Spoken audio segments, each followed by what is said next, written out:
Nabi Daud alaihi salam. Nabi Daud alaihi salam adalah keturunan Nabi Ibrahim yang ke-12. Beliau menjadi raja setelah terbunuhnya Raja Talut. Pada waktu itu, ada pula raja kafir yang bernama Jalut. Dalam Al-Quran dinyatakan, tiadakah engkau tahu satu golongan dari Bani Israel sesudah wafatnya Musa, tatkala mereka berkata kepada seorang nabi mereka, angkatlah seorang raja untuk kami, supaya kami berperang di jalan Allah. Ia menjawab, apakah tidak bisa jadi, kalau kamu diwajibkan berperang, bahwa kamu tidak akan berperang? Mereka menjawab, mengapa kami tidak mau berperang di jalan Allah, padahal kami telah dihalau keluar dari kampung kami dan dari anak-anak kami. Tetapi tatkala diwajibkan atas mereka berperang, berpalinglah mereka, kecuali sedikit daripada mereka, dan Allah itu amat mengetahui akan orang-orang menganiaya. Quran Surat Al-Baqarah, ayat 246. Bani Israel itu tidak mau menerima keterangan nabinya. Seraya berkata, bagaimana Talut akan menjadi raja kami? Dia lebih rendah dari kami, sedangkan kami mempunyai kekayaan yang melimpah-limpah. Kemudian Talut tetap menjadi raja. Dan setelah menjadi raja, keluarlah Talut bersama bala tentaranya untuk memerangi yang durhaka Jalut.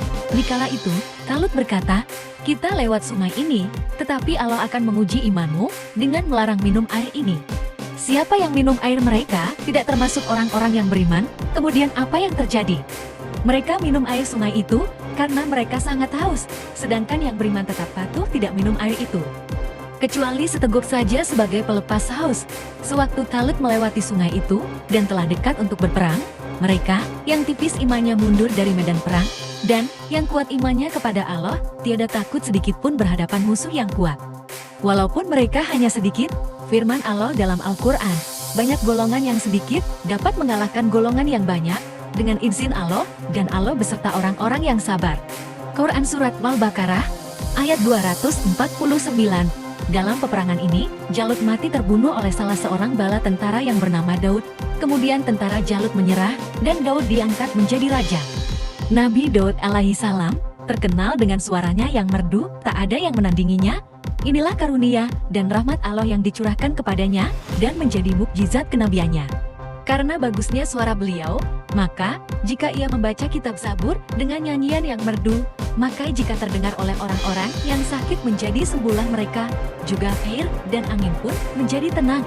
Burung-burung serta bukit-bukit turut memuji Allah, demikian pula besi dapat menjadi lunak, dan ia dapat membuat benda-benda yang bermacam-macam yang ia kehendaki dengan izin Allah. Firman Allah Subhanahu wa Ta'ala dalam Al-Quran, sesungguhnya kami telah memberikan kepada Daud, lalu kami berfirman, hai gunung-gunung bacalah tasbih berulang bersama Daud. Begitu pula burung-burung, dan besi itu kami jadikan lunak di hadapannya. Buatlah, serta tenunkan baju besi, lalu kerjakan amalan yang saleh, sesungguhnya aku melihat apa-apa yang kamu kerjakan. Quran Surat Sabah, ayat 10-11. Sedangkan kitab suci yang dianugerahkan oleh Allah kepadanya adalah kitab Zabur, sebagaimana firman-Nya dalam kitab suci Al-Quran. Dan sesungguhnya Allah telah melebihkan sebagian nabi-nabi atas sebagian yang lainnya, dan kami memberikan kitab Zabur kepada Daud. Quran Surat Al-Isra, ayat 55.